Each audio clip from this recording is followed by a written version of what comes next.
Okay, I'm 31 years old. I'm an architect and I came for an IVF treatment to Turkey, and we're gonna see how we're gonna get along.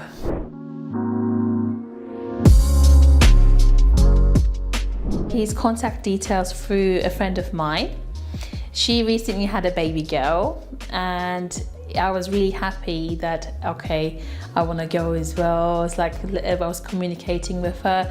She said to me, my doctor was excellent. He dealt with me excellent. He was very emotionally attached to her feelings and her process. So I got Melih Bey's contact details from her and I called him roughly 3-4 months ago. In the meantime, I did look out for other doctors as well. I had discussions with other doctors, and Melih Bey was the only doctor who asked me for ultrasound. So I went in 1 month, 3 ultrasounds.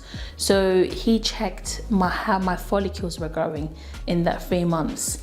And he sent me to also a full blood account check to see how my body is, my hormone levels were, my insulin levels were.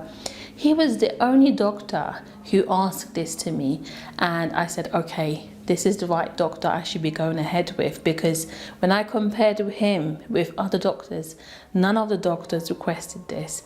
They just asked me to start the pills, you're gonna have a period in a certain day, get your flights, book a ticket and come along. Sometimes I didn't even have a conversation with a doctor. I used to speak to their assistant.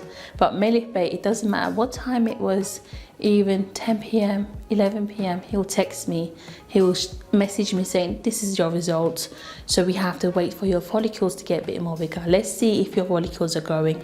And he said to me, I said, okay, this is the one. So we decided to come.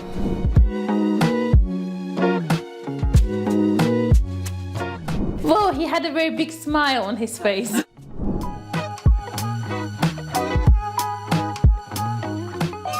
I tell you this, the trust comes with the voice and with the attitude. I actually trusted him before I came. So it wasn't the first time I saw him on his clinic, it was before I attended to his clinic. Because the way he spoke to me, what he asked from me, he's actually wanting you to have a baby. He's not sort of a doctor like thinking about, okay, it's not a client, another patient. If you get that feeling, the way he thinks is, I want you to have a baby. Because when I spoke to him when I was in London, he told me, eat this, eat that, take these vitamins. He didn't have to do that. Like when I compared it with the other doctors, none of them told me about that. So the trust started from the beginning, so which is really important. And when I first met him, I said to my instincts, okay, your instincts was perfect. It was good. So when I saw his face, he had a nice smile on his face. The warmth I got from him was perfect. So I said, okay, Gökay, you made the right choice.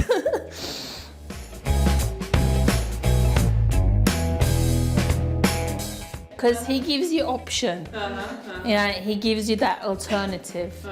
Because he could be turning around and say, no, I'm not going to give you that alternative. And he can make you go through the same thing again. But he gives you the alternative, and it seems that he doesn't care about the costs. Because if it's somebody who thinks financially, they can think like, okay, I can go through this again and financially be in a better position.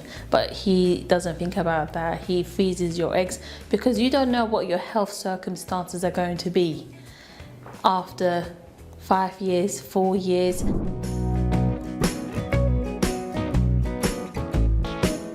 So bear this in your mind for all women out there. And I do want, it's not about just the woman as well, it's about the men. If your wife is going through this, they're going through a lot of things. Psychological breakdowns, emotional breakdowns, their bodies are changing, they're having injections and hormones, or even before having a decision that they're going to go through this IVF treatment, they're already being a bit trauma because they feel like, oh, they can't conceive. So I ask the men out there to support your wives, to support your partners. Make sure that they get their full support and push them. If you feel like that your wife is not ready for an IVF, talk to them and say to them, okay, it's something natural we're doing. It's still going to be your babies. It's just that you're getting a help from a doctor. It's just the woman's egg is going to a glass plate and a man's sperm is going to glass plate, and the fertilization is just happening in a plate rather than in a womb.